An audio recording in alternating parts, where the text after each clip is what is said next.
I'd like to welcome you to CHANGE, which is an acronym for Changing Humanity Along Neutral Ground Everywhere. The first thing I want to establish is an open line of communication with my audience. You know, wherever you're from or whatever religious preference you may have, we ask that you may leave it at the door, because we would like for you to come in with an open mind, because a lot of superficialities that we hold dear to us, they separate us. They won't let us have what's called a meeting of minds. And that's what we need in order to do the work that we're doing tonight. And that work is changing in order to better the quality of life, not just our own individual life, but the community life. We have passed out a handout, and I want everyone to understand that class is participatory, meaning that we ask for readers, not to point somebody out for those who are not as, proficient as others, but to begin participating in helping change what needs to be changed. Because one change, how big or small, changes everything. May I have a reader? No reader. I read.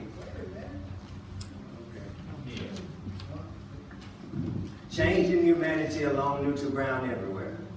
Change is a lecture series presenting a theory of knowledge on socialization, education, and conceptual development. It's designed to promote a better understanding of the knower, the process of knowing, and what is to be known. The knower is you. What is to be known is how to think. The process of knowing is thought. Specific emphasis will be focused on the cycle of recidivism, resocialization, and conceptual development. The human population whom society has written off, called the felon, the dropout, troubled teen, the at-risk youth, the gang member, or even the ex-con, they all have a noticeable pattern amongst them. They don't know how to think. Socialization is defined as a lifelong process. How long? Lifelong. Whereby an individual's behavior patterns, values, standards, skills, attitudes, and motives are shaped to conform to those regarded as desirable by and in a particular society. And the definition of education is to develop both mentally and morally. As adults, we must become strong enough to face many unpleasant truths and realities about ourselves as we find ourselves under this catastrophic circumstance of death, homelessness, and incarceration. One aspect of the truly educated and thus liberated mind is the ability to analyze ourselves, our lives, and lifestyles critically without denial or panic. Obviously, something went wrong in our socialization process that resulted in our present condition. And just as obvious is the reality that we must accept full responsibility for resocializing ourselves in order to save ourselves from ourselves. Because you're your own worst enemy. It is through education and socialization that we learn to conduct ourselves in a socially acceptable manner, which will allow us to participate in the common good of mainstream society rather than the vicious PPP cycle of recidivism. Prison, parole, probation, prison, parole, probation. The focus of this class is on behavior and the dynamics of change. I'm going to say that again. The focus of this class is on behavior and the dynamics of change. It's not about you, the person whom we love. It's about the behavior, because we are judged. In any religious text that you read, you are judged by what you do, not what you say. In society, you are punished and judged by what you do, not what you say. Through thematic lectures, you will be presented with a new awareness of the things already known. An awareness conducive to a better application of your educational and maturational development. True leadership does not wait on legislation, the NRA, nor PTA, or someone else to care, which is why it is imperative that change be codified and presented as an act in defense of human life and public safety.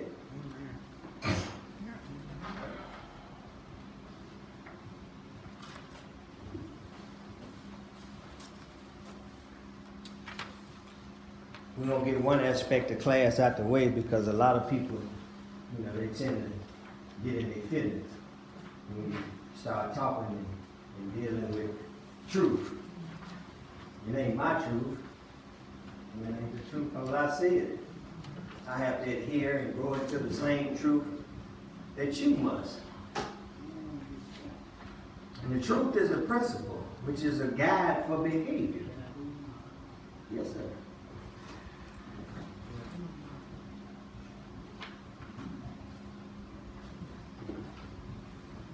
May I have a reader, please? Choice of feelings. Mm-hmm. You create your feelings and you are responsible for them. Who do? You. Not someone else? No. It can't be his fault? I. First person pronoun. Continue. By controlling those feelings in a positive and purposeful way, you can profoundly change your life for the better. Who can change it? You. You. I. Ain't nobody gonna change your life. You have to do it. You have to participate in whatever work or however hard it is. Because you made it the way it is by way of your choice. The feelings you choose to give it. Continue. If you blame another person for your feelings, what you are really doing is giving that person control over an important part of your life. Read it again. If you blame another person for your feelings, what you're really doing is giving that person control over an important part of your life. Continue. If you avoid taking responsibility for your feelings, those feelings can quickly overwhelm you and leave you powerless. We don't want that responsibility. We don't want any responsibility or accountability. In this class, we define responsibility as when you are capable of making a moral or rational decision on your own. And you have the ability to act without guidance or superior authority. That's when you're responsible. When you are capable of making a moral and rational decision on your own, with the ability to act without guidance or superior authority. If you need someone else to tell you what to do, then you need parenting. The term is paternalism, when an authority figure supplies your needs and regulates your conduct. Parents, with the S, not just dad or my baby mama. This is my first baby mama right here. I got 2 kids. We have all the tattoos. We have a baby mama mentality. He don't even talk about daddy. Why? What happened? Why is the community being denuded of the father? Why is it female head of household? We're going to deal with that. Because we have to assume responsibility for ourselves. Continue. The way you feel can affect every corner of your life. By taking positive control over your feelings, you put yourself in a powerful and influential position in your world. Keep in mind that every feeling you experience is a feeling you have chosen. Who? Who chose it? You. You did. So you can't get mad at your brother, your sister, mama, your significant other. It ain't their fault you feel the way you feel. It's your fault. Because you have to choose to participate in feeling like that. Continue. Though much of what comes your way is beyond your control, the way you feel about it all is completely up to you. If your life seems to be stuck. Well, if it seems to be what? Stuck. That's the nice thing. Stuck. On stupid. We stuck. Our feet nailed to the floor. We can't move. We can't pivot. We can't change direction. We can't move because we stuck in a rut. They say when you find yourself in a hole, you're supposed to stop digging. But first you have to realize that you're in a hole.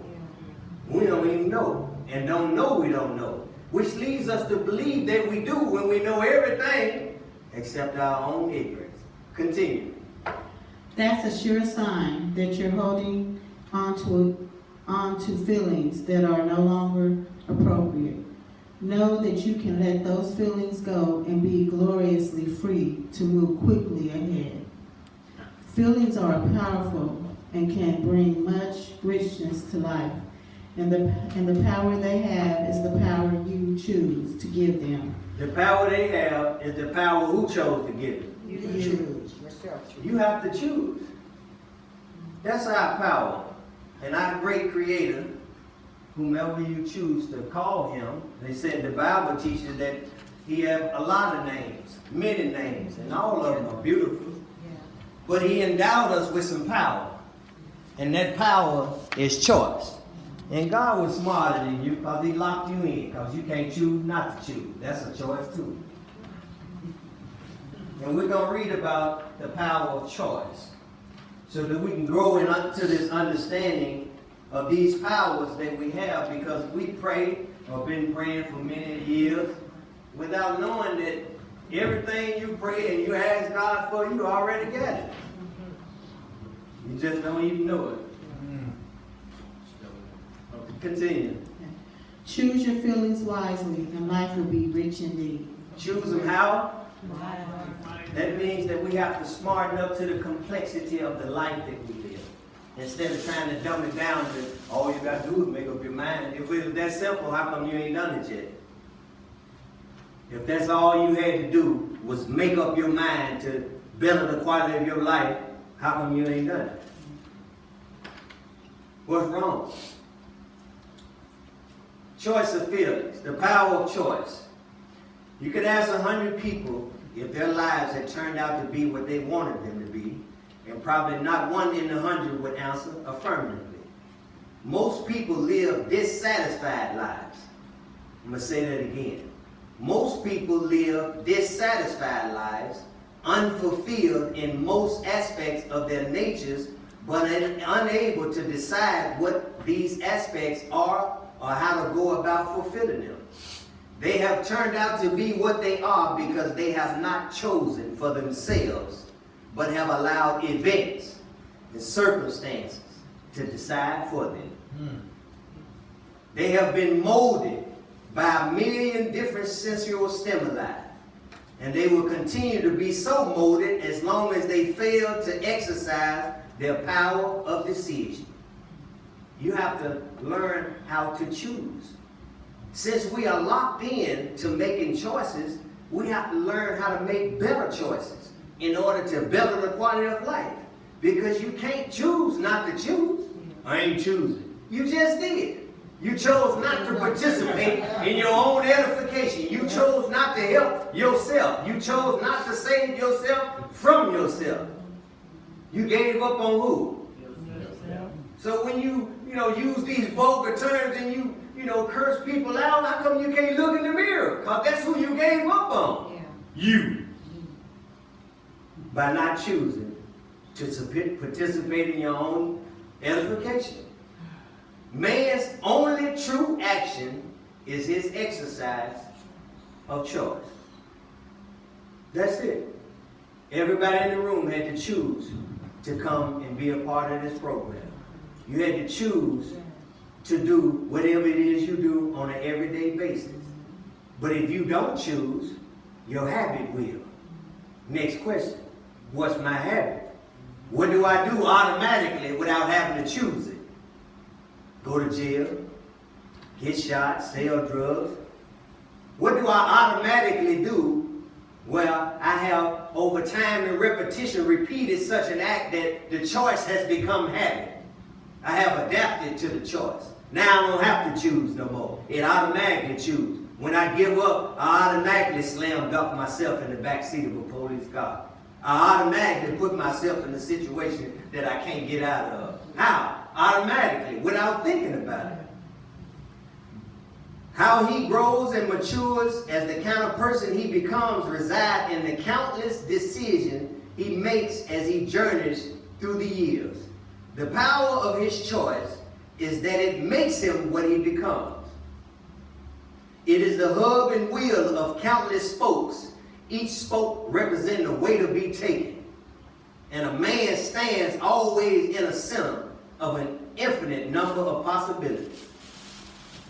Dr. Martin Luther King, I love his quote that he always said. He said, ultimately, along the way of life, there will come a time when a man must stand and be counted and face the consequences, whatever they may be.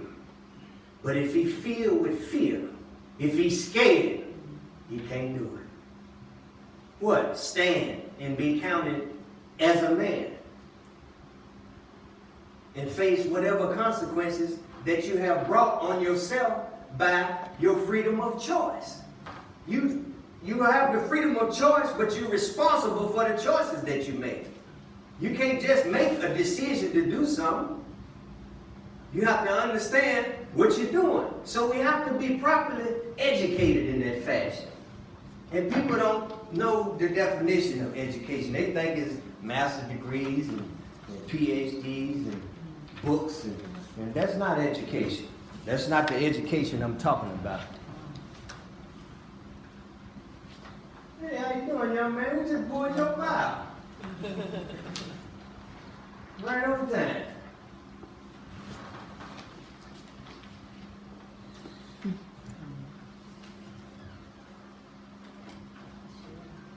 Make sure you sign the signing book over there. Get you something to take notes with. We'll be talking to you all night.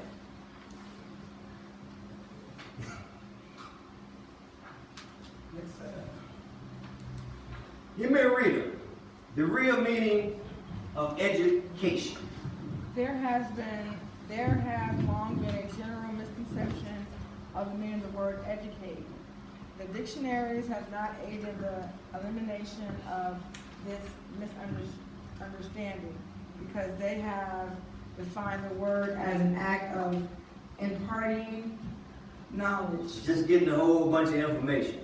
You're educated. You can be a walking encyclopedia, a Bible thumper, a Quran thumper. You know all the scriptures, all the ayahs and the surahs, but it hasn't changed you. You didn't internalize the information so that it could better the quality of your life. You just memorize it. They call it rote learning, where you just memorize a whole bunch of information. But knowledge is not power. Everybody will tell you knowledge is power. I'm smart, I'm educated. But only when it is organized to where you can create a movement does it become powerful. Continue. Actually, the word educate has its roots in the Latin word educo, which means to develop from within. From where? From within. Not the school, is it? From within. From within. Yourself. Continue. To reduce, to draw out, to grow through the law of use. To grow through the law of what? Use. There's a principle in physiology about all human anatomy. It's a use it or lose it principle. The muscle that you exercise the most is the ones that get the strongest. How many push-ups have you been doing with your mind out of these 40, 50, 60 years that we've been living? Not one. Continue. Nature hates its idleness in all its forms. She gives continuous life only to those elements which are in use. Which ones? That are in use. That you use. You have to use your mind. It's a muscle. The brain is like a muscle. It gets strong when you use it. When you don't use it, it's a medical term called atrophy of disuse. It starts wasting away. You lose your thinking ability. You start killing your brain cells. Why? Because you're acting against your nature. Why else? Just ask the question, why else would God give me the mind if he didn't intend for me to use it? Where do you think these electric lights came from? If they throw you in the cockpit of an airplane, can you fly? But you can learn. And we have to learn how to be better men and women in order to see correctly to straighten out our community. Because whatever is wrong It's our fault if we wasn't the initiator or the orchestrator or the participant in everything that's going on. That's our fault. You can't say fix the community. You have to fix the mind in order to see straight correctly in order to change the community. Continue. Tie up an arm or any other portion of the body, taking it out of use, and the idle part will soon atrophy and become lifeless. Everybody know that part. Everybody had a cast on before. Oh, yeah. You've been in cast, it start itching, stinking. Because it's dying. It's decaying. Whenever you take a part of your body out of use, it starts to atrophy. Meaning that it is dying, it is wasting away. Continue. Reverse the order, give an arm more than normal use, such as that engaged in by the blacksmith who wields a heavy hammer all day long. Everybody seen the blacksmith? He got that hammer and he beating the sword into form. He beat it all day, but he looked like he been lifting weights. He ain't lift weights. He just with that hammer all day long. That's how you got to train that mind. You got to think. Reading is the prerequisite for exercising your mind. Reading. And we don't like to read.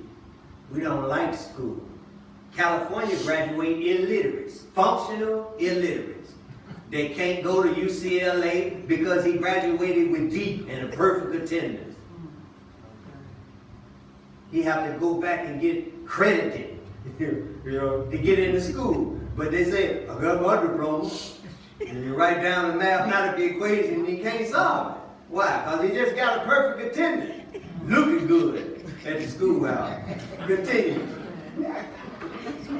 And that arm, the dark within, grows stronger. Power grows out of organized knowledge, but mind you, it grows out of it. It grows where? Out of it. Out of organized knowledge. Whatever you know. You don't have to become a college graduate. The information that you have, if you know how to organize it and use it to your benefit, you can better the quality of your life and you can reach feats that nobody would think possible. You ain't got a GED, a high school diploma. You can if you organize it, not just have it and possess it. Continue. Through application and use. Someone may become a walking encyclopedia of knowledge without possessing any power. This knowledge becomes power only to the extent that it is organized, classified, and put into action. Some of the best educated people in the world has known, possessed, and much less general knowledge than some who have been known as fools. The difference between the two being that the former put what knowledge they possess into use, while the latter made no such application. The fool. But that's how we talk to each other. What's up, fool? What's up, fool? What's up, fool? What's up, fool? And we don't understand the definition. A fool is a man with no understanding. But that's how we communicate with each other. What's up, fool? And we answer. It ain't bad enough that you're being called it, but when you start answering, you acknowledge the fact that you're a fool to someone that calls you one. I ain't who I think I am, I'm who you think you think I am. Now figure that out when you start trying to change. You don't understand. Continue.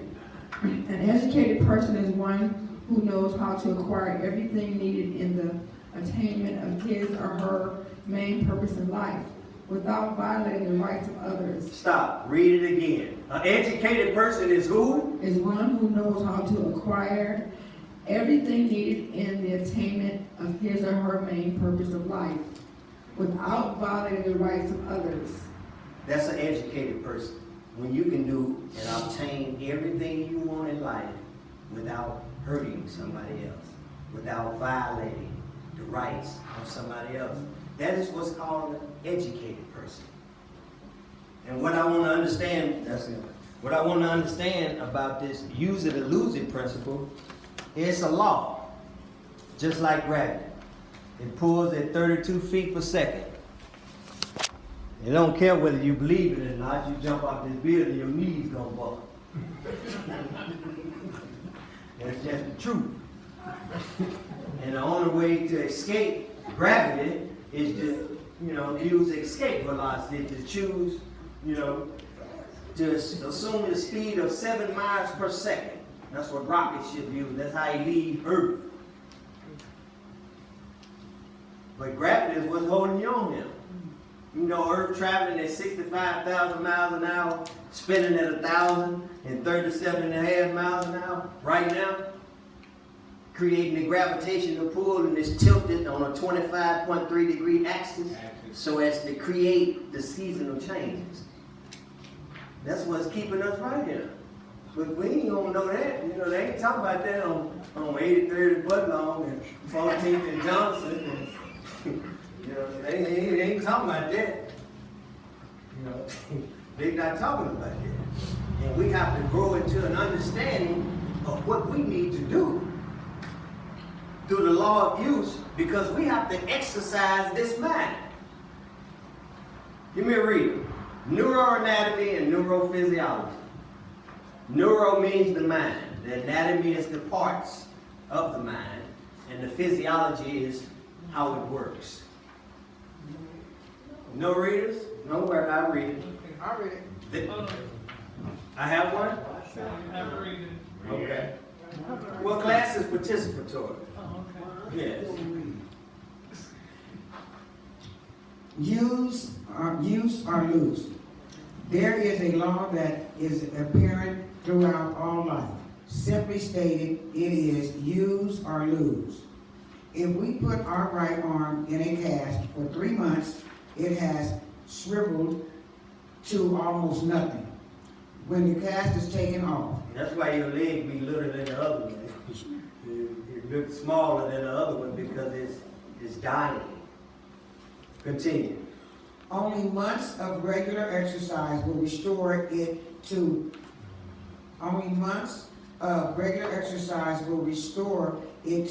normality. Months of exercise. You have to exercise. Don't nobody want to exercise. Everybody want to take a pill.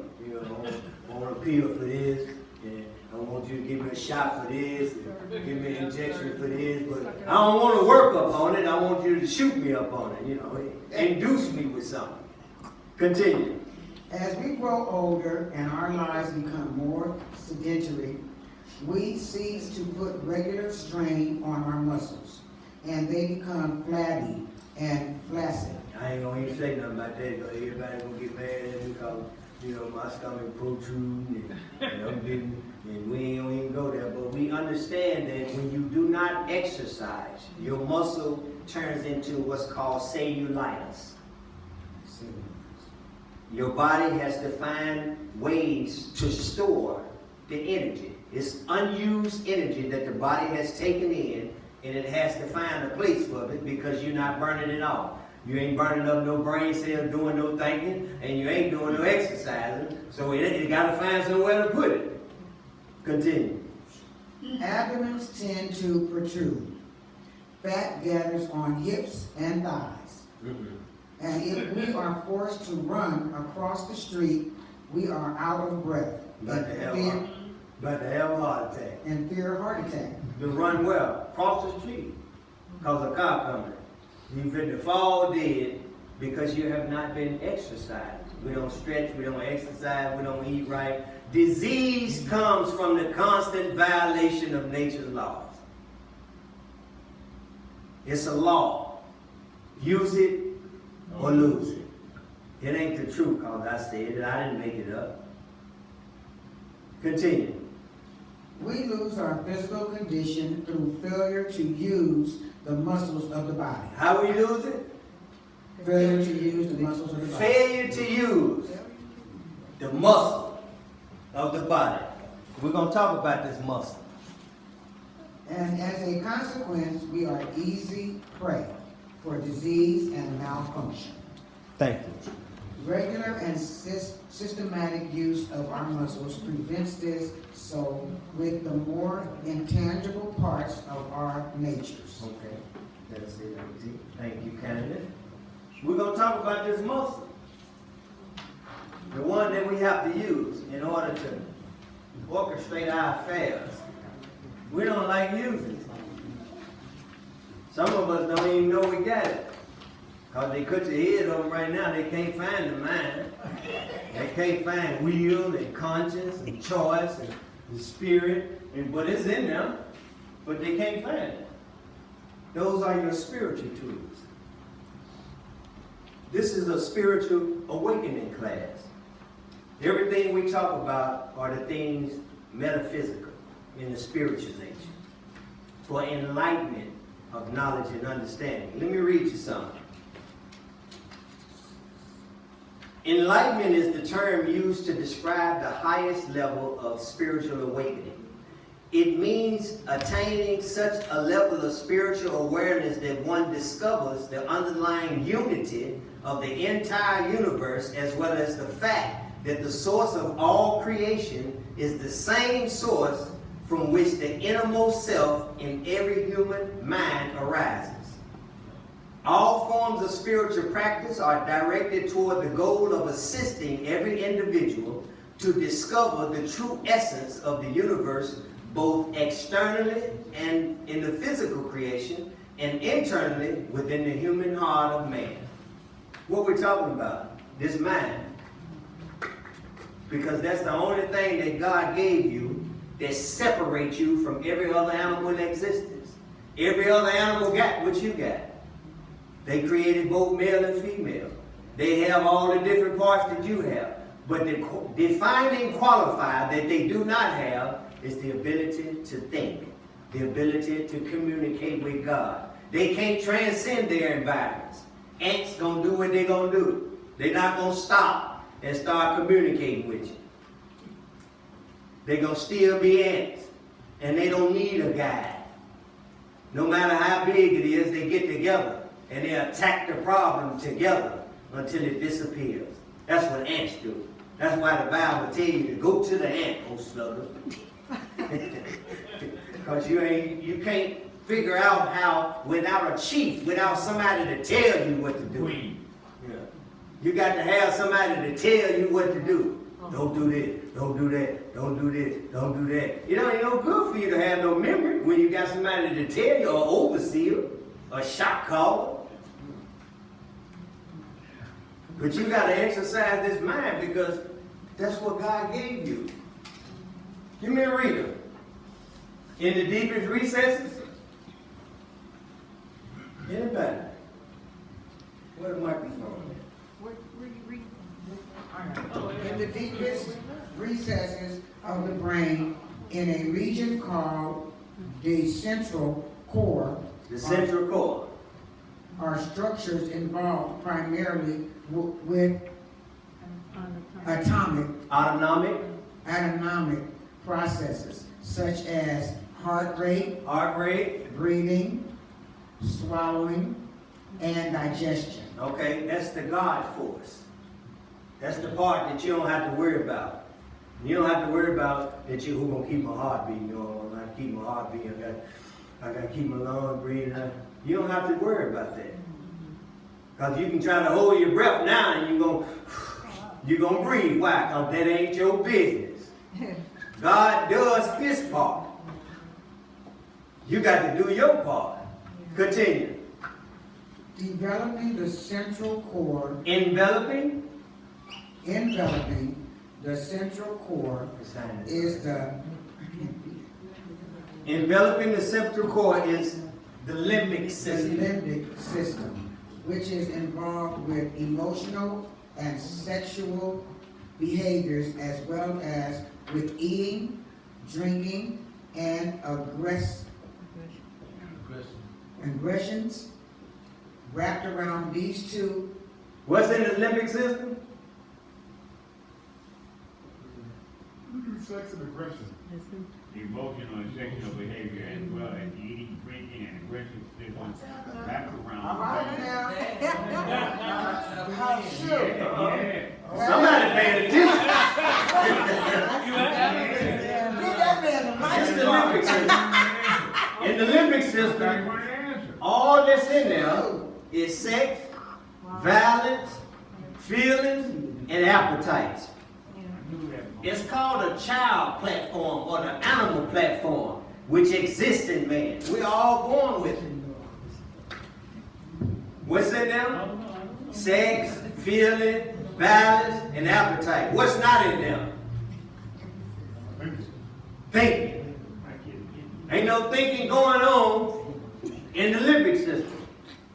It takes you 25 years for full neurological development of your brain.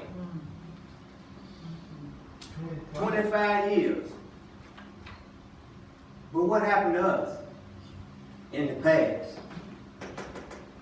When we joined the gang, when we dropped out of school at 14 and started getting high, having sex. My brain takes 25 years to develop fully. I'm nuking a developing brain. I'm getting high as I can, long as I can, having sex, playing, well, we call it hide and go get it. Y'all know what I'm talking about. Y'all know exactly. Y'all saying up here like, this the kind of class that we deal with in here. We deal with it how we live. Yes, sir. Yes, sir. I know I'm late. Yes, sir. But that's for the gentleman or the lady might be that on the street. What about the GI like me that had to go to Vietnam? Yes, sir. We're going to talk about that. That PST, that post-traumatic stress. Yeah, post-traumatic stress disorder. Okay, but when you go over there, you may stay over there on your 6-month intervention, or you may stay 9 months, or you got 8, 9, 10 years. But what about the youngster that grew up like this, with gunfire all day long, that didn't learn how to kill? He had to assume the responsibility of killing when he joined the gang. He put on a pair of shoes that just happened to be too big. Okay, you enlisted in an army, and you were re-socialized. Because when you go to the military, they take a new recruit, but they got to turn him into a soldier that's going to kill or die on command.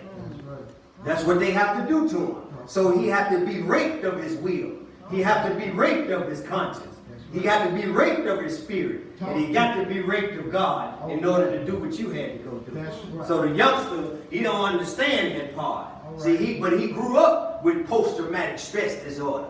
And when you live like that, you have to understand that you have adrenaline. Go ahead with your bad self.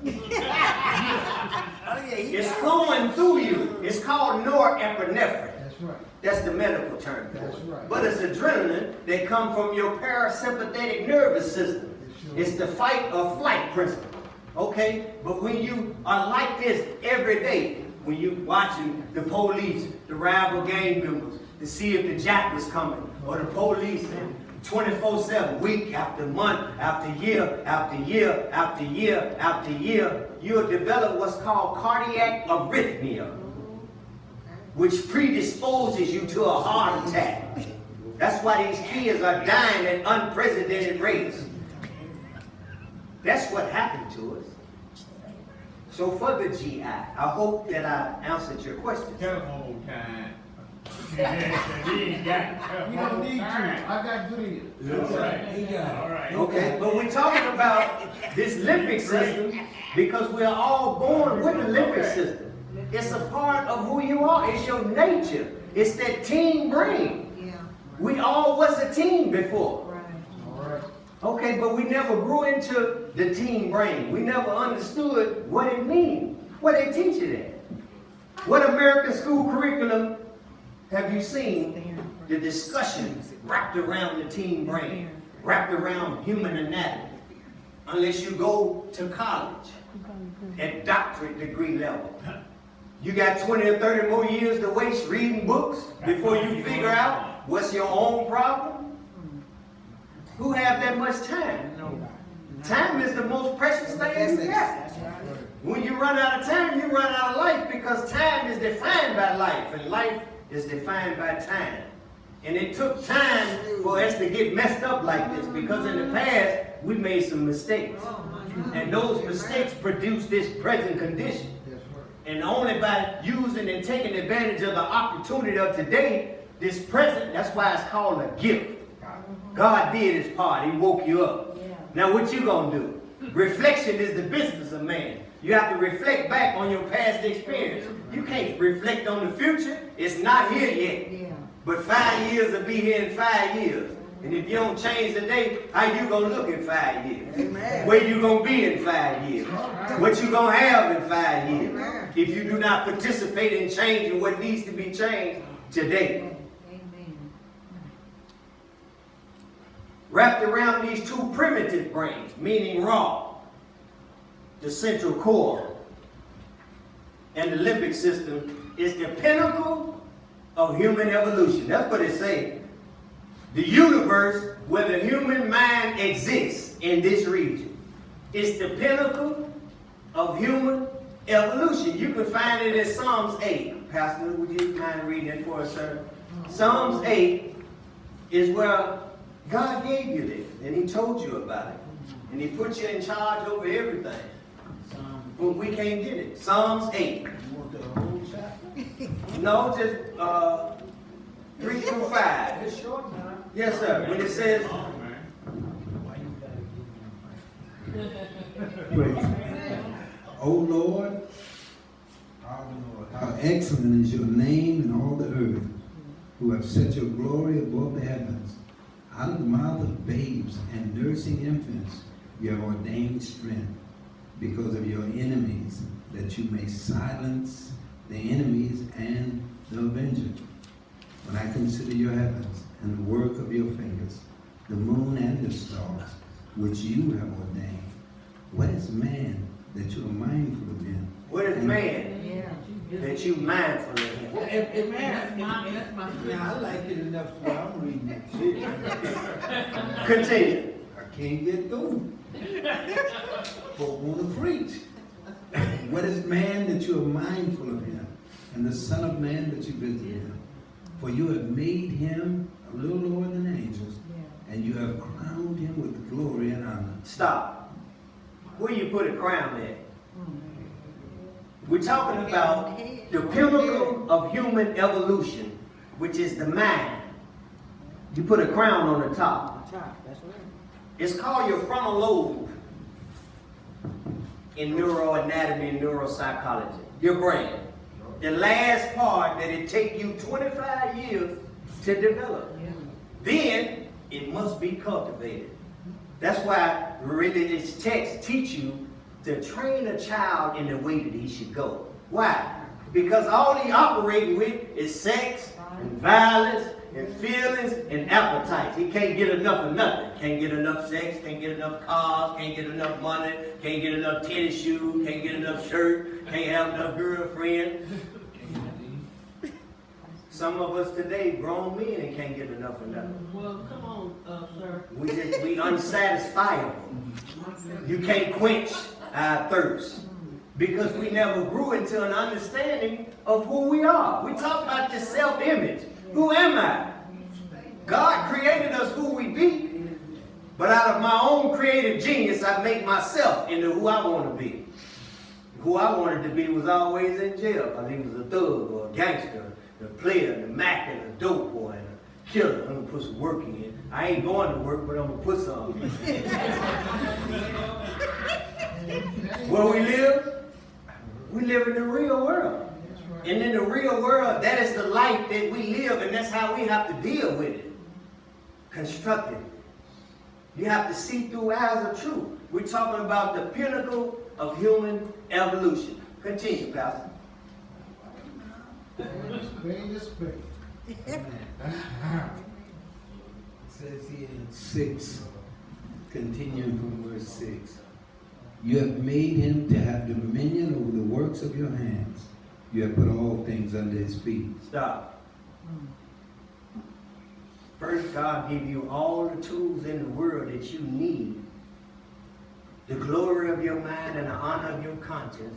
And then he put you in charge of everything. Man has a purpose. And that purpose is to build, to rule, to lead, and to protect. your purpose. We don't want to build nothing. We destroy everything. We don't want to rule nothing. Who running your house? Man. We don't want to lead. We play Rollo follow. Monkey see, monkey do. We can't protect ourselves. But that's our purpose. What? God said, let us make man in our own image and likeness. He gave you a crown you with the glory of your mind and the honor of your conscience. And I'm going to put him in charge over everything, but I'm going to empower him with choice because I want him to choose. And I'm going to let heaven and earth bear witness to the choice he made. You're locked in to making choices. So in order to choose, you have to better the quality of your life by growing into an understanding what we have. The body is the servant of the mind. Wherever you are in life is because you thought yourself exactly there. As a man thinks in his heart, so he will be in his action. Wherever you are. And the only thing you can do about it is reflect back on your past. You can't look at your past and glorify it and extract the lesson from it. You have to look back and have the courage of conviction, knowing that you was wrong, that you did that. No one in the room can look back at your past. It's only in your mind. Those are your personal experiences. And you have to have the integrity to honor your personal experiences, right or wrong, because you did it. That's the only way you can change it. You can look back and glorify, yeah, when I was out there, said, oh, I was over there on Johnson, man. I had it sold up. So that implies that I ain't did nothing wrong. When I was raping nuns and burning hospitals and selling dope to pregnant women and take the food stamp to glorify myself as a good goat dealer because I take food stamp. We have to ask ourselves some hard questions. Because your handout said, as adults, we must become strong enough to face many unpleasant truths and realities about ourselves. Not about someone else. This is about you and yourself. And we have to smarten up to the complexity of the science instead of just trying to dumb it down to all you got to do is make up your mind. What mind is you going to make up? Because all we have is a counterproductive mind, a criminal mind, a gang mind. What mind you going to make up? You can't stay out of jail with a criminal mind. The same mind that created the problem can't solve it. We have to smarten up to the complexity of the science. The final function of the brain is that it has the remarkable ability to modify itself as it learns. Stop. Question. What am I learning? Because your brain has the ability to modify itself as it learns. That's neuroplasticity. Thinking differently will automatically change and reshape your brain because your neurons start firing and wiring in a different aspect. The final function of the brain is to modify itself as it learns. It stores what it has experienced. That's your memory. But it's supposed to direct new action based on the feedback from the consequence of its previous action. When you make a mistake, little kids, when they put their hand over some fire, they know hot. That ain't how we operate. We go back and put a little water on it and say, Papa, we gonna bet I can hold mine over there. We keep going back to the fire. What happened to me? To where I'm damaged, to where wrong become right. And right become wrong. Selling dope is how you come up. A leader is supposed to climb the tallest tree. And he's supposed to look at the overall circumference and come back down and tell you that ain't how you come up. You got your ladder leaning against the wrong wall. That ain't the road you should take because I already been down there. That's the final function of the brain. It has the remarkable ability to modify itself as it learns, and it stores what it has experienced, and to direct new actions based on the feedback from the consequence of its previous action. And they talked about this about 10,000 years ago. Here we are, November the 7th, 2019, and still can't get it. You know, we're banging our head up against the same wall, and they got the audacity to put your hand up there and say, stop! Or nothing, just keep banging it up there. Because it feels good. You know, it's the status quo. Mediocrity. You know, I can't change it, I'm just going along to get along. I don't want to upset nobody. I don't want nobody mad at me because I want to do something different. I can't be an individual. I can't be a man. Who am I? This self-image. Because all your abilities, all your thoughts will always be consistent with the sort of person you perceive yourself to be. The question is, who is that? Is it a thug, a gangster, a player, a Mac, a dope boy, a G? Who is it?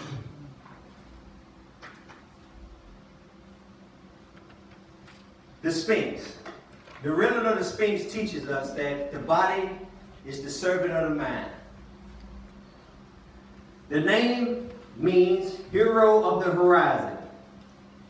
Hiram Akhmet is the largest and oldest monument ever sculpted from a single rock. There was a man named Imhotep, and he built 3 pyramids in Giza. And they are all perfectly aligned with the universe. How did he do that? Each brick weighs 16.5 tons. He didn't have no crane. There wasn't no rope. Wasn't no elevator. How did he stack them 50 feet tall? We still don't know how today. Or do we? What's my point? Man created things yesterday. They can't be duplicated today. And they didn't learn it in the school. The education was oratory. We listened to the wise sages. We sat down and spoke to them, but we don't even like old people. Amen. We take them and put them in assisted living homes. Forget about them. And they die off. You know, I always teach class that wisdom lies dormant in the bed of a nursing home. If you want the truth, you might have to listen. That's why you got 2 ears and 1 mouth. But we do more talking than we do listening. And we have a listening insanity. You know, whatever you talking about and whatever you saying, if it don't coincide with what I already believe, then I ain't trying to hear that. That's called Yeah. a spade. Yeah. You ain't talking to me. You know, it rolled off like water off a duck. Why? What happened to me to where I'm so damaged that I'm anti-information? I'm anti-learning. Anti-opportunity. I don't want nothing. You know, we have become so masochistic that we take pleasure from pain. How? Hurt me and call me dirty names. And the rougher it get, the better I like it. You know, I ain't like the rest of these faking individuals. I'm just keeping it real. I know, and everybody in the room could agree that all the real what they at? Jail. Dead or in jail. But if I ask who want to be in jail, raise your hand. How come no hands go up? That implies ain't no real was in the room. So if you know in your mind that that's not who you are, why you answer to it? The same way we answer, what's up, fool? What's up, fool? What's up, fool? Those are derogatory terms that were used to degrade a person because of his skin color. And we take it because no one likes not feeling good about themselves. So we take a negative and put a spin on it and start feeling good about it. The same way women take the female of a dog, that she's not going to be just that. I'm going to turn into a good one. I'm going to turn into a bad one. Why? Because I am somebody. That's what happened to us. That's the damage that we have to deal with. And we living with it today. And don't know how to change it. Because we don't stop saying it. It's just casual in conversation. All day long. Beep, beep, beep, beep, beep, beep, beep, beep. That's just how we talk. That's how we communicate. Our dialogue is wrapped around negativity, derogatory terms, profanity and slang. John 1:1 teaches you that in the beginning was what? The word. The mind works off of words. It don't work off of profanity and slang. It's a wonder why it don't work right. It's a wonder why the end result has always got you in a situation that you say you don't want to be in. How do you get there? You can only reflect back at your past in order to extract the lesson to realize that you shot yourself in the foot. You've been a punk to your own trail. That's what happened to us. This great statue is 240 feet long and 66 feet high. A new body of evidence indicates that the statue is not 4,500 years old, as most archaeologists suggest, but perhaps 7,000 to 9,000 years old. The Sphinx has the head of a man and the body of a reclined lion. Symbolically, the body of the beast represents the animal nature that exists in man. And the lion exemplifies the royalty and power of the divine spirit that exists in its lower physical form. The head of man symbolizes the intelligence of the mind, which must be cultivated in order to elevate the consciousness into a high spiritual state so that it may become divine. The head of man, over on this animal platform. That's what we are born with. They call it the child platform. But when you grow into a man, say when I was a child, I thought, reasoned, and acted like one. But when I became a man, what do I have to do? I have to put away childish things. Well, some of us don't do that. You know, we just kept having birthdays. You know, we still on the count, and still sagging, and you know what I'm saying? You know. And we still, you know, why? I never grew into my maturation of development. I just kept having birthdays. Just kept getting older, but I never changed. Change means to make or become different. Different from what? First, I have to realize who I am to understand what I'm changing from and who I'm changing into. That's a new person. You ain't never been him. You always been a thug, a gangster, a player, a Mac, and a dope boy. You know, when I grow into a man, men build penitentiaries. I'm gonna say that again. Men build penitentiaries to protect women and children from those of us who can't get right. They won't hear that part. Oh, no. Men. Because it's inhumane to kill another human being, so I'm going to build a place, hoping that he be reformed, and then I can let him back out in society. That's what men do. Thugs and gangsters live in the jail. My question is, how come every time they build one, I got to go live in it? You know, Benny McQueen, see, I was at them, that's the new joint. They had nuclear floors in there, and they had the basketball, and we were playing dominoes and chess. And don't you know that men in prison have more fun than kids on the street?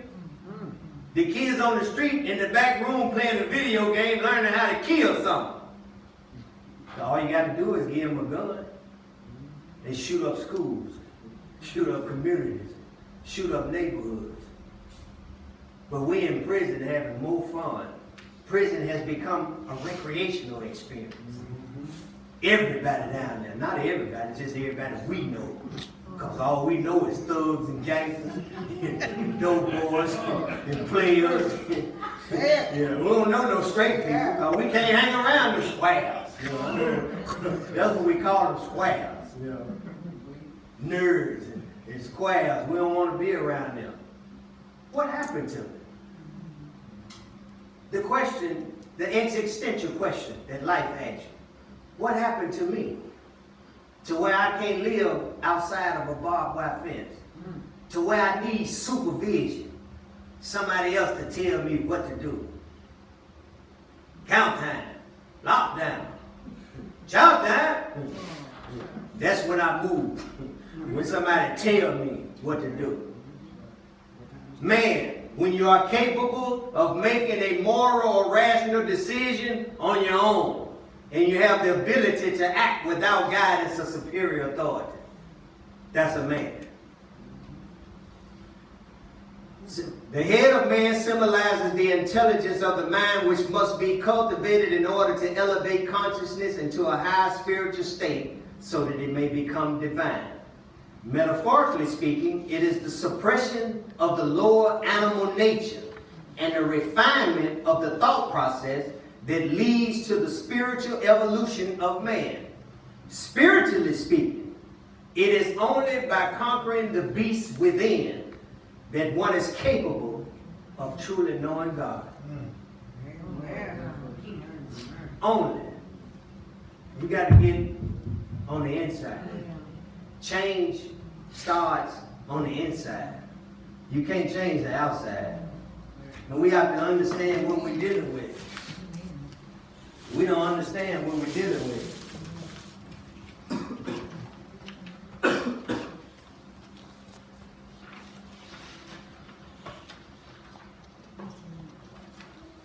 Ma'am?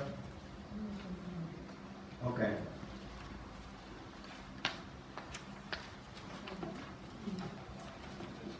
How you doing, young man? You just pulled your file.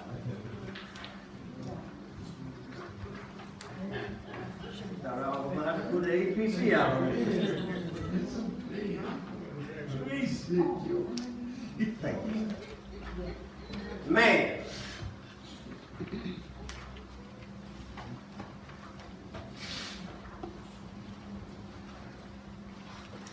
May I have a reader? Anyone would like to? Lesson 11. Man, because of his sin, which caused him to have fallen from his high state of spiritual cleanliness to the level of a creature. Stop. To the level of who? Creature. That's him. Every animal in nature had this. That's the animal platform which exists in man.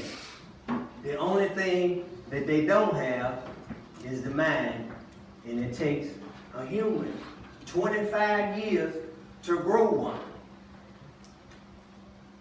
25 years. The term neoteny is that human beings are the only creatures that are helpless longer than any other creature. You see, when other animals be born, they start walking, they got to learn how to run right now, today. Why? Because you're going to get ate up. But a human, he has to be nurtured. He has to be cared for a long, long time. Why? Because he's going to get the glory of his mind and the honor of his conscience. And he's going to be in charge of everything one day. That is, if he cultivates that mind. The only mind, the difference in the mind that Steve Hawking or Barack Obama had, that the difference in us is your choice of what you chose to do with it. You got the same thing he had. You have the same creative potential. You got the same mind. The question is, what did you do different? He got high, he snorted cocaine, he did everything, but he made a decision. Then he stopped. And he became the President of the United States of America. That's in his biography. James Mathis, that you see on TV, he got caught with some dope and a gun, but he made a decision. He had an opportunity presented to him that if you go and take this class, we'll do away with these charges. And now he on television as the judge that sold dope and got caught with a gun. What am I talking about? I'm talking about when an opportunity presents itself. It doesn't mean that you are doomed because you make a mistake.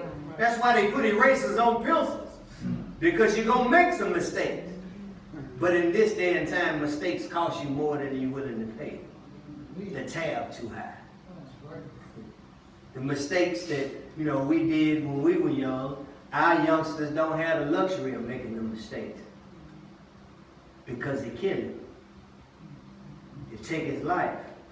Next time you see him, he's in his 40s and 50s when he was just in his teens when he left.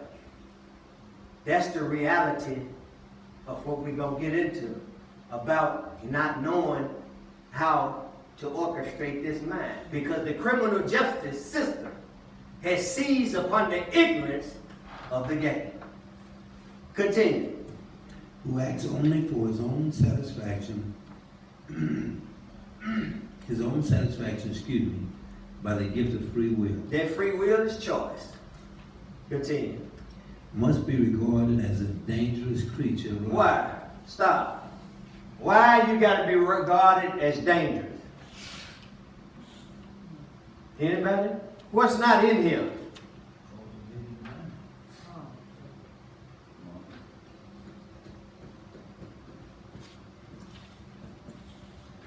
Thought. That's why he's dangerous.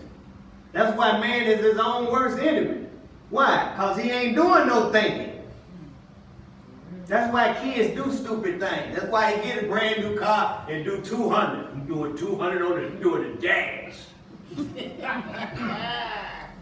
Why? Because he don't understand the permanence of death. That all he needs is an oil spot in the rock. And everything will be over with. They don't look at that part.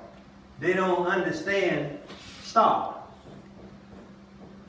STAR is an acronym for stop and think before you act by reviewing the situation. What happens every time I get involved with it? How often? Every time. I have to give myself a chance. I have to stop and think before I act. I can't just automatically act. Otherwise, what else do you have a mind for? If you ain't going to be doing no thinking, then all we're going to be operating is from right here. And then we ain't going to even be good as a dog. Why? Because a dog won't lead the puppies. And 65 to 85% of every African American community in the United States of America got one thing in common. No daddy. Because he in Lombard, Terre-Haute, Vacaville, Soledad. What if I would do something? Because we don't give ourselves a chance. We shoot ourselves in the foot. Because we don't understand that it is the mind of man that controls and orchestrates everything. Continue. When he wants to, he can be good. Otherwise, he is generally bad. Why? You can find this in Romans 7:15. I don't understand what I do. Well, I don't do what I would like to do. But instead, I do what? It shows that I agree that the law is right, but it's not me who does it. It's the sin or the habit that live in me. Not outside, but in me. Continue. In dealing with him, you must calculate for his vice and his damnable evils. He is apt to disappoint you at any time. Therefore, you cannot wholly rely on him as an individual. Well, how can we do that? My homeboy ain't got no reason to lie to me. That's right. Is that what you say? How come he don't have no reason to lie to you? You ain't got no sense and he got less than that. Continue. Always try to touch him. Always try to touch him with the hope of bringing out that which is good. But be ever on your guard to experience the worst that is in him, because he is always in conflict with himself. Always what? Always in conflict with himself as between good and evil. He's always in conflict with himself. Stop. Man is always in conflict with himself. They say the greatest fight you ever have is winning the war of Armageddon. The higher self against the lower self. It's on the inside. It ain't your homeboy or him from across town or because he don't look like you. You know, it ain't your fight ain't with him. Your fight is with you because you don't even know who you are. And until you go into that understanding, you're going to always have an excuse as to why this don't happen, why I ain't got this. Give me a reader. Everybody can just pick one. Black on black, male homicide. Any excuse would do when black men's lives are viewed as worthless. What happened to me to where I don't have no value? I don't care. Why? What happened in your life that transpired to where you just don't care? You have no inclination about who you want to be. No value. All we want to do now is get suited up and have a good funeral.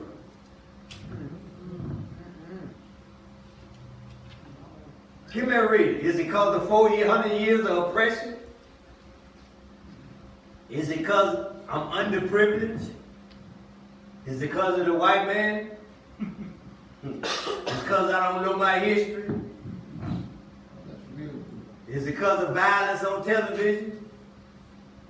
Is it because I didn't have a father? Is it because of a lack of education? Or is it because he dissed me? You can't just say anything to me. Is it because of peer pressure? Is it because of violent messages and gangster rap? Or is it because I'm poor? Is it because of the fact that I'm only 15 and didn't know no better? Is it because I needed money for drugs? Is it because I didn't know it was wrong? Or is it because I live in a rough neighborhood? Or is it because of the fact that I had no male role models to emulate?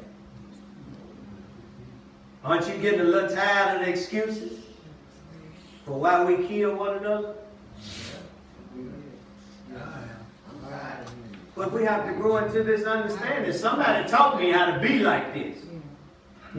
Say that. Yeah. Say that. Because I've been doing this all my life. Say that. Yeah. Somebody taught me how to be like this. And over time and repetition,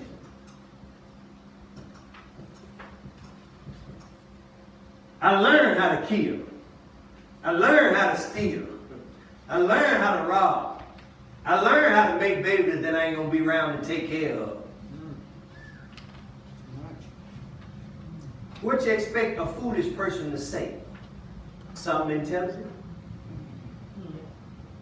If you do, it ain't nothing wrong with the fool. There's something wrong with you. Expecting him to do something that he's incapable of.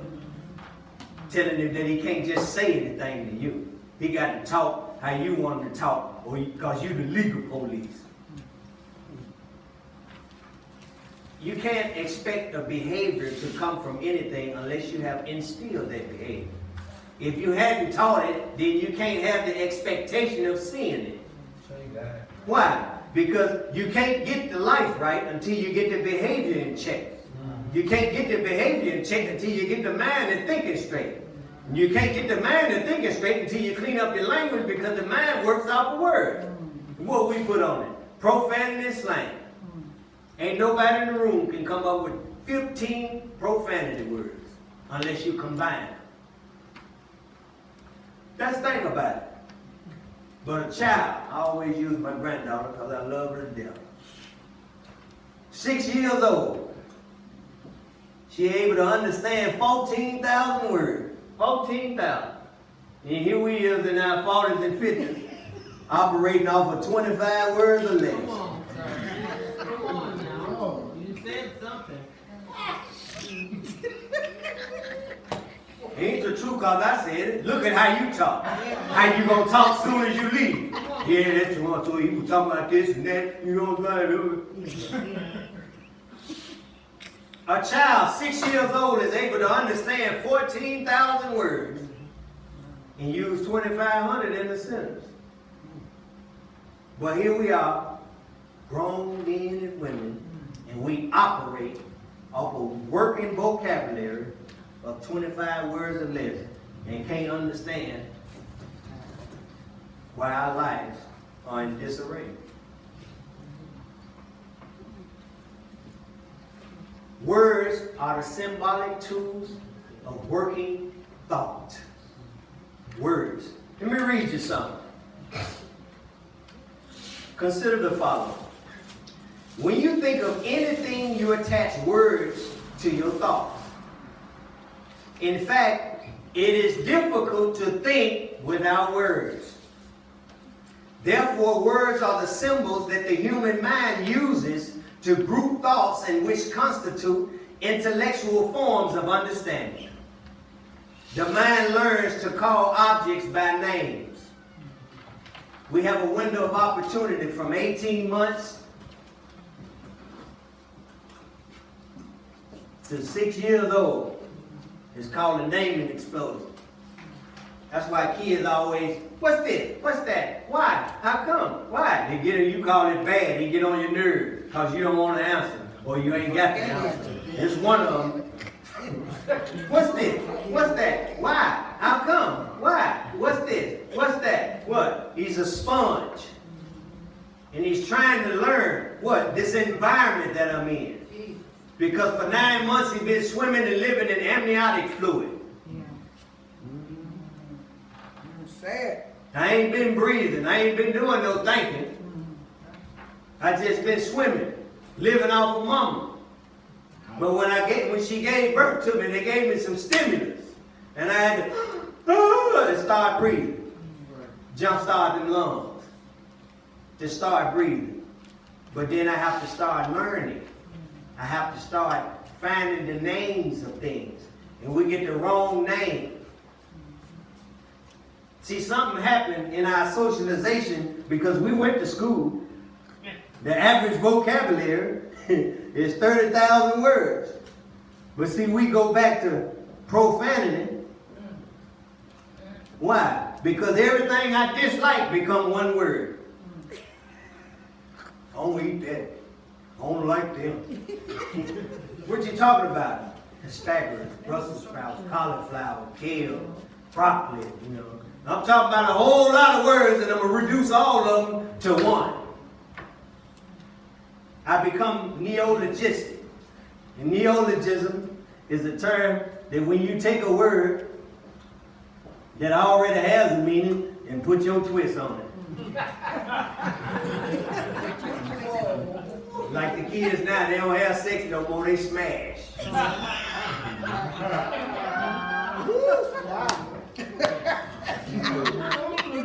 I didn't know that. So what happened to us? So we just keep on digging. We won't even put the shovel down. We just keep on digging. They call it code, so you don't know what they're talking about. But they got a shovel digging themselves in a hole and not aspiring to be educated. To be who God created them to be. God said, let us make man in our own image and likeness.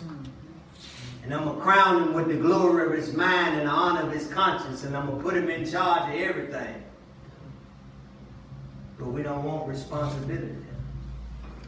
I'm going to let him do it. And let her do it.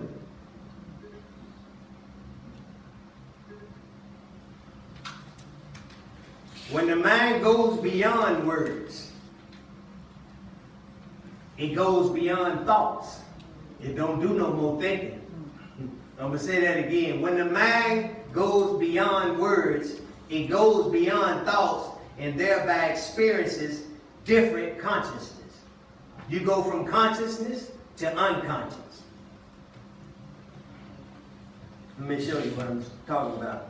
You have in iceberg science,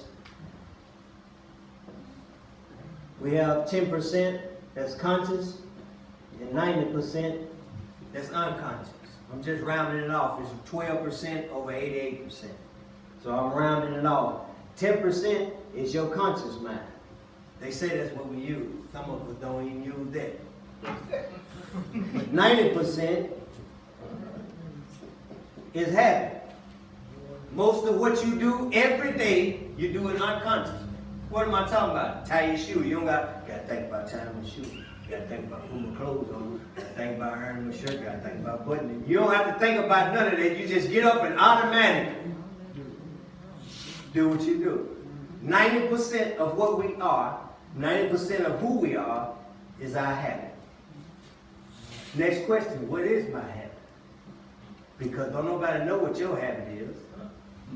But they can finally figure it out if they just study behavior, not what you talk to them, because you're going to lie to them and make it sound flat to them. And you're going to sugarcoat it and put some whipped cream on it and talk slick. You're going to do all that. But if you want to find out your behavior, all you have to do is pay attention, because 90% of who you are is habit. You can't change that until you decide to intervene on the behavior. Because change means to make it become different. Different from what? I have to realize, what am I doing every day? Am I participating in my own destruction, or am I edifying my life? The world is created in a dualistic form. It ain't but two sides. Right or wrong? Hot or cold. But we don't want hot or cold, we want lukewarm.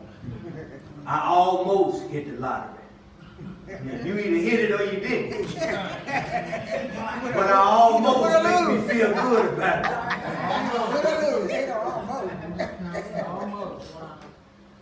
The vocal capacity in a human being is intimately related to the unconscious level of the mind. The unconscious level. That's why Jesus said it's not what goes into a man that defiles it. It's what comes out of the mouth. Because what comes out of the mouth, it comes from the heart of man, it comes from their mind. What come out of there? Profanity and slang. That's what defiles you.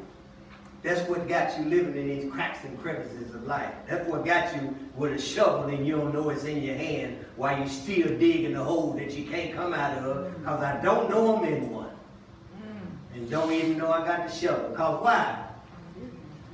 I can't think. I'm operating off of this child platform. I never grew into this mind. I never grew into what a man was, because I already thought I was one when I had my 21st birthday. Now I'm a grown man. That's a legal status. They shouldn't give you a driver's license at 16, because 16 is motor vehicle accident is the #1 killer for a teenager. Why? Because we already know he operating off of what? Ain't no thinking in there. You're doing the dash. Full speed ahead. And ain't no brakes. Why? Because I can't stop and think. Because I don't know how. When the student is ready, the teacher will appear.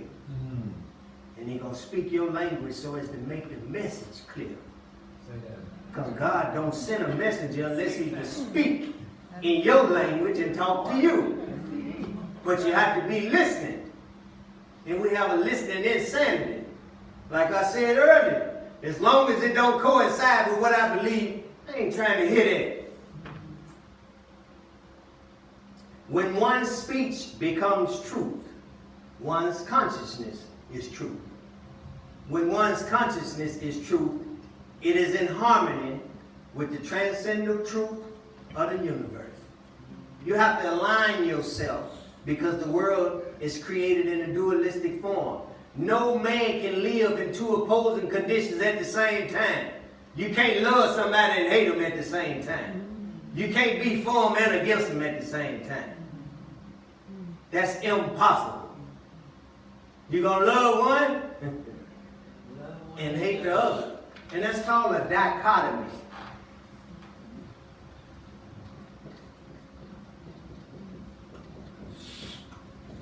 And a dichotomy establishes a love and hate relationship.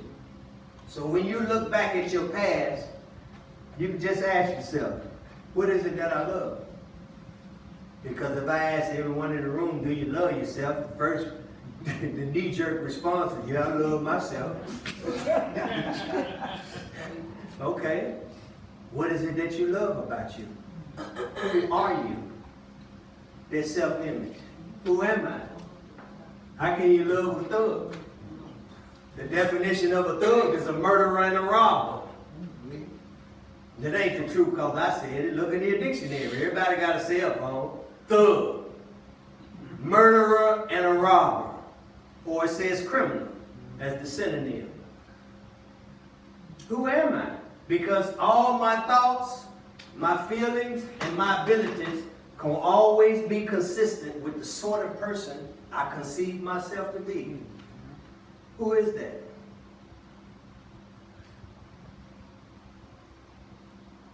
What happened to us, fellas?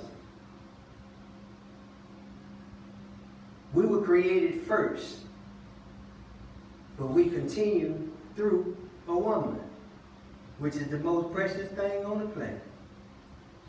Because without her, we would cease to exist as a life. And all she can be is a derogatory term that you don't care nothing about it. Now, I hate to say it, you know, when you talk about guys that go to prison, because every time they let you out to go be with a woman, you find your way back to a man. What am I talking about? A good selling? My homeboy? I love a dude, man. That's my dude. That's my dude, yeah. Love him. Because I kill or die for him, but I won't live for my own son. I won't live for my own woman. But I kill or die for him. Love him. What happened to him?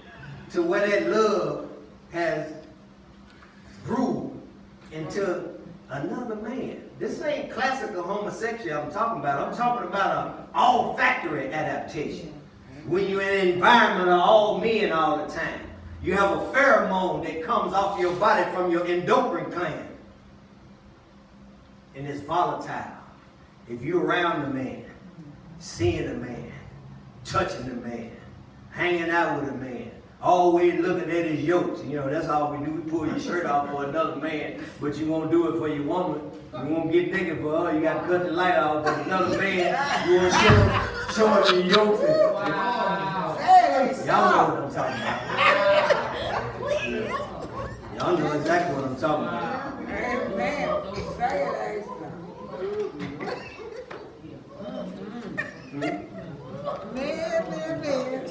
We got to go into, we need some dad for that man.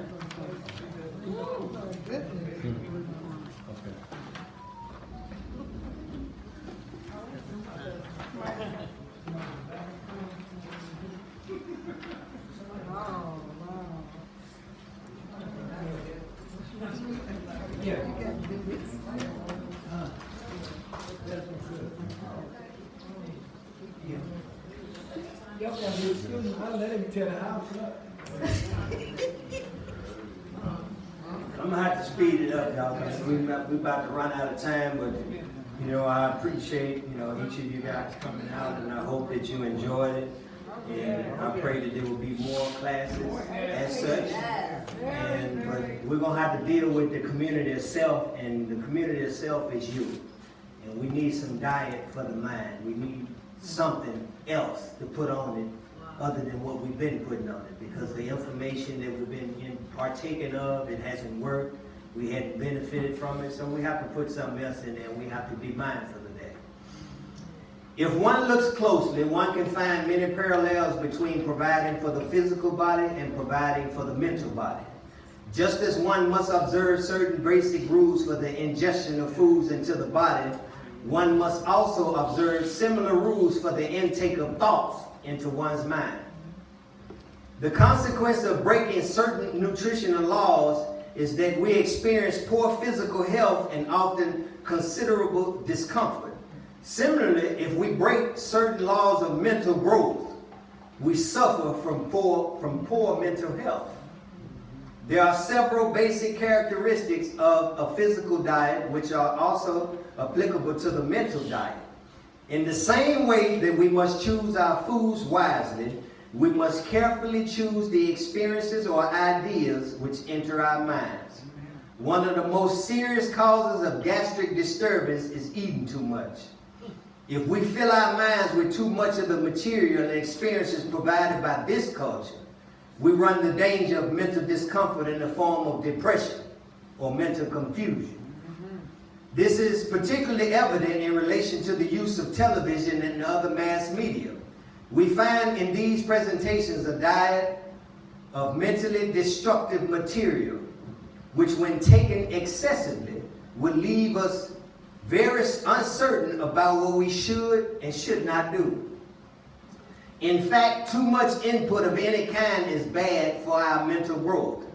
This diet of excess provided by radio, television, and the rest of the media accounts for too much of the complaints of boredom from many people in this society. We always tell them, I'm bored, gotta have something to do, gotta provide me with some stimulus. You got to make some noise and shout loud and turn the music up loud as you can get it. Why? Because I'm bored.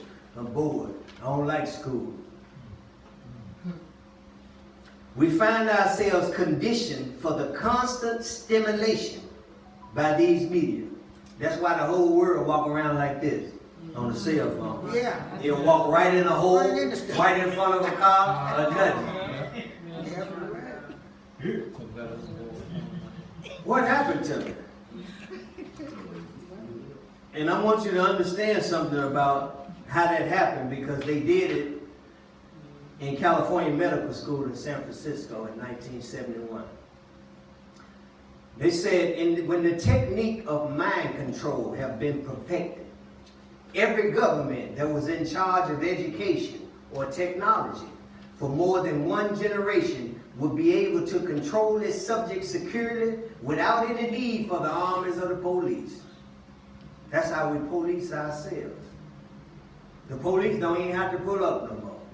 You gonna tell them exactly what happened with exactness.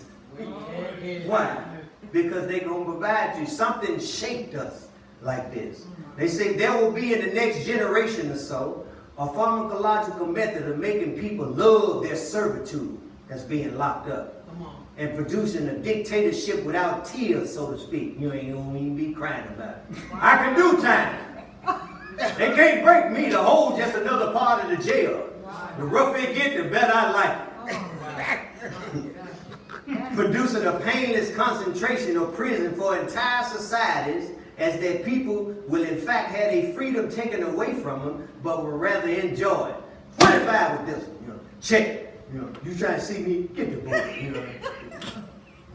Week after month, after year, after year, after year, after year, after year, after year, after year, and then they call you R&D time to go home. Huh? What? Man, that's why he get out here and he be out here 6 months, because he got to hit the ground running. He think he got to play catch up. That's right. Soon as he get a car, he drive himself back to the hood, ground zero.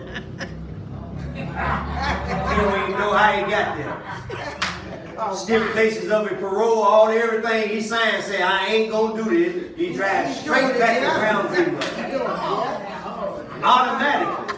Why? Because people would rather enjoy it, because they will be distracted by any desire to rebel by propaganda and brainwashing or menticide. Menticide is a term that means to kill your mind. It's a systematic and intentional undermining of a person's conscious mind for the purpose of instilling doubt and replacing that doubt with actions directly inimical, meaning harmful to his own thinking. That's just the truth. You know, that's crazy, man. That's crazy. It's not crazy. We are. For not understanding the realness of the information. It said this seems to be the final revolution when you was in charge of education. The reason I started the class was because the president of the Psychological Association told me that my job was to go into the medical business and educational field and shape the way people think. But my spiritual side, that God gave man choice. And you can't take that power away from him. So I changed and started teaching people how to think instead of what to think. You know what to think. You automatically find yourself in these situations. But how to think outside of a box. In psychology, they use the 9-dot theory. Anybody familiar with it? They got 9 circles. And they ask you to, when you put your pen down, to draw 4 straight lines and connect all of the dots. And we can't do it. Why? Because we never think outside of the box to connect all the lines. We're so used to following rules and staying within bounds. God gave you this mind to transcend your environment, to overcome obstacles, to solve any general problem.